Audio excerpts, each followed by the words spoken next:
the center of knights. The pawns are just gone. There's 3 knights in the center. This is something you don't see very often. I'm not really sure what kind of opening was this. It is. I don't know even what it is. I mean, I could show you very quickly. Yeah. So it's some sort of Paulsen, Sicilian Paulsen, and after knight f6. Nepomniachtchi plays knight e2. This is a move I don't think I even have seen before, because the main move is knight c3. Okay, that's interesting. And now they switch. Now they switch to d6. You know, Kerry, the main reputation, the bottom line of this line is that after knight c3, a lot of people dropped to play d6 right here in this setup. Why? Because there's a very, very dangerous Keres attack. And at the elite level, I believe the understanding is if white is able to play g4, g5, h4 without any punishment, without any consequences in the center, white very quickly gains a very serious edge. And I wonder if after knight e2, now this no longer applies, because this move g4, g5 with the knight on d2 now suddenly feels a bit weird, and I guess that's why it didn't happen. Yeah, this knight from d2 closes the bishop, dark square bishop on this long diagonal. However, it's now has more squares to jump, and we had knight to c4. White's move there, and black responded with d5 right away. I'm just curious how white spent these 2 moves for the knight.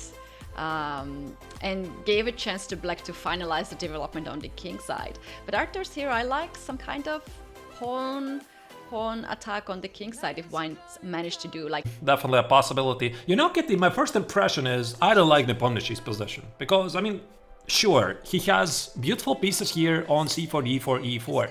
But I'm a strong believer in this tiny little thing called the pawn play. And in order to be successful, I think that the right order is you push forward your pawns, they create targets in your opponent's position, and then you send in the cavalry, the minor pieces, the heavy lifting, right? So at the moment, I mean, white's pieces are standing just well, but where are the pawns, right? Where's the pawn play? And that's what I'm not seeing here. So, okay, he has positioned the 3 minor pieces on the 4th rank, nice. But what next? Maybe you're right. Replacement of pawns. Like usually we have d4, c4, and e4 pawns to control the center. But now there are pieces. This last move, bishop e4, is also the move like asks a lot of questions. Like, you want to capture the knight on d5? Okay, you can do that. But then what?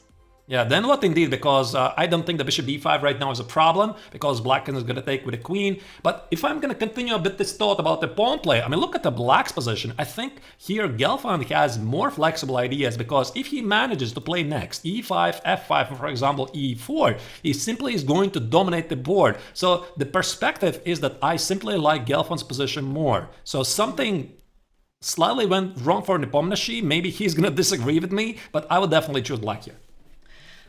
Right, Arthur, I checked this if ever played this kind of opening earlier, and seems like g6 was the deviation from what has been played earlier, and there was a lot of continuation there, and Boris Gelfand seems to be ready for this kind of approach in the opening in white, and he went to fianchetto this bishop on g7. Now he's offering a knight trade. He is ready to ruin the pawn structure on the queen side. But that opens up the b file for the rook, and this might be a very nice counterplay for black, as rook b8 and bishop from g7 are creating a serious threats on the queen side. Yeah, maybe bishop b7, but I was actually thinking that after knight c6, b takes on c6, that knight on d5 is now well protected. And if black continues with this e5, f5, that knight c6 is going to happen, but no, it did happen. Knight c6 is on the board, alright, and queen f4. And queen to f4 right away, attacking the pawn on c6, and white is just saying, I want to take this pawn and I want to simplify the position. At this point, rook to b8 might be something questionable, because you're dropping 2 pawns at the same time, and that's too much of the choice. I think that Gelfand right now is just surprised. I mean, I have so many great moves here. Am I really having this position against Nepomniachtchi, the tournament leader? I mean, I could just play something like queen c7, protect the pawn on c6, and push e5, bishop e6, f5. So the way I see this position is that Gelfand is most likely already treating as he is playing with white, right? He has chances to take over the game, and he's not thinking about how to equalize the game. He's thinking about how do I get more out of this position. So queen c7, totally on top of my mind. Maybe there's something better. C5 right now, not really sure. I think that queen c7 with e5, that's what makes most sense. That's right, and black is always having this f5, e5 ideas to consider, and perhaps now Gelfand is thinking, should I give up the pawn on c6, or should I just play a calm move like queen to c7 to guard the pawn on c6 and then to launch the attack in the center. But somehow, even to lose this pawn on c6 doesn't look too tragic to black. No, it does not. The pieces are very active. I'm sure you could play something like rook b8 as well, but again, this is a rapid time control, and one thing that I've learned myself from playing at a high level tournaments with good opponents is that in a rapid time control you want to play as simple as possible, and you don't want to overcomplicate things, right? So for example, maybe something like rook b8, maybe something like queen h4, there could be some fantastic moves here, right? But again, this is rapid game, you don't have a lot of time to think about, so your thought process should be really pretty simple, and yeah, of course, queen c7 is played. Yeah, although here there was a lot of time investment from Gelfand. He took 2 minutes and 17 seconds. Isn't it too much for rapid game for one move? Queen a5 and queen b7, by the way, is played instantly. It seems that Nepomniachtchi anticipated this move, but now queen b7 allows 96. Now the question is, this is really interesting, Eddie. Is White going to play 96 to capture the bishop on c8 and claim the bishop advantage? The answer is no. Nepomniachtchi develops the rook on d1. Yeah, rook to d1 is the move of the choice here. He wants to develop all the pieces and keep this threat of 96 on the board, because basically here Boris Gelfand cannot really avoid this move happening, because you can play rook to d8, queen controls the d8 square, and you can play that move at any moment. Oh, I like what you're just highlighting on the board. I think he is also discouraging black to play e5, because also Nepomniachtchi, I mean, this is what you, dear viewers, have to understand, because Nepomniachtchi is not only thinking about himself, he's thinking about for his opponent, for Gelfand, and he understands that Gelfand, of course, is gonna bring the bishop in the game. He's not gonna leave the bishop on c8 as a sad mourner. He wants to give it a roll, so it's understandable that black is gonna play e5, and that's why rook d1 happened, so that black cannot play e5.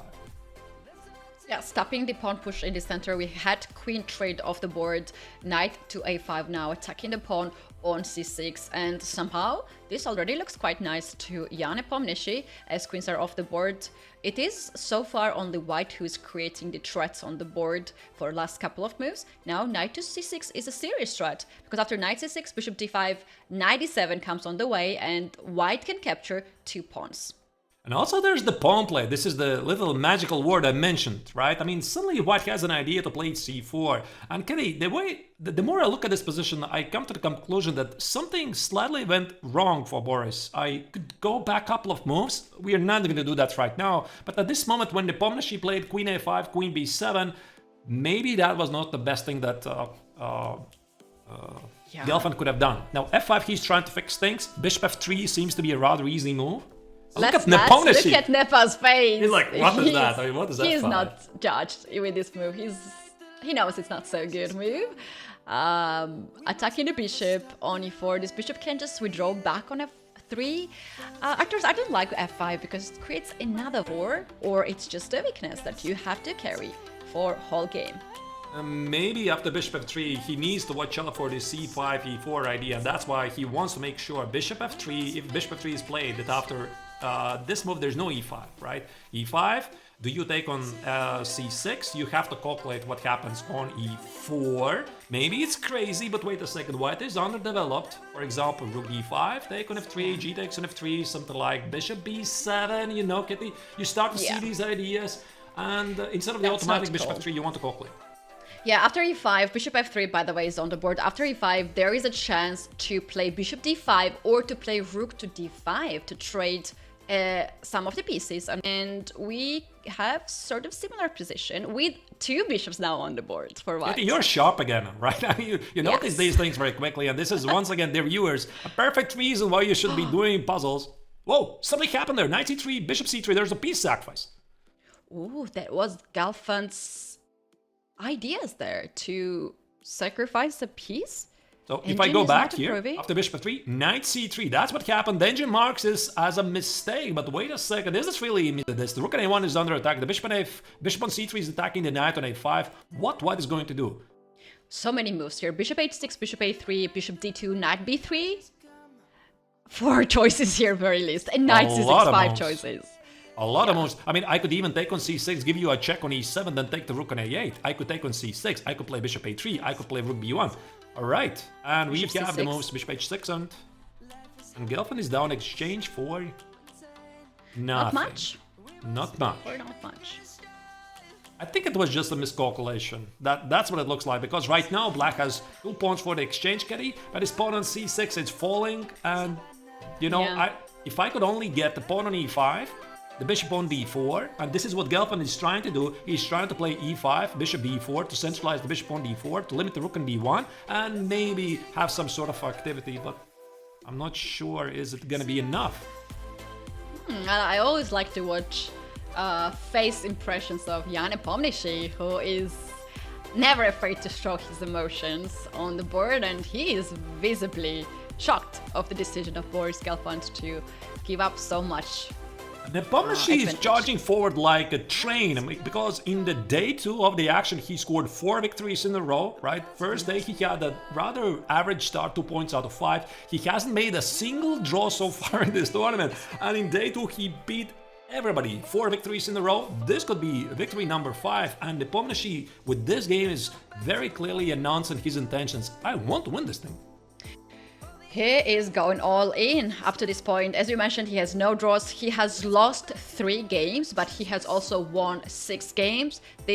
If he wins this one, it can be his 7th victory. Right now, the bishop b7 attacks the rook on c6, and the bishop on f3 is also in threat. Right, so yeah, rook c4, bishop f3, g takes on f3. So what Nepomniachtchi wants to do here, this is what we call the simplification in chess, right? So you want to trade as many pieces as you can, so in the end you have the rook against the bishop and maybe a couple of pawns for each side. The bishop is going to be a very, very predictable piece. It cannot really generate any threats, so Nepomniachtchi is thinking, how do I get the rooks off the board? Because if I do that, he's simply going to dominate the game. Right. Seems like here Nepomniachtchi takes the lead, and Boris Gelfand has to do a great job here to guard all the weaknesses. Arthur, I suggest to go to the game of Vichy Anand and Peter Swidler. We have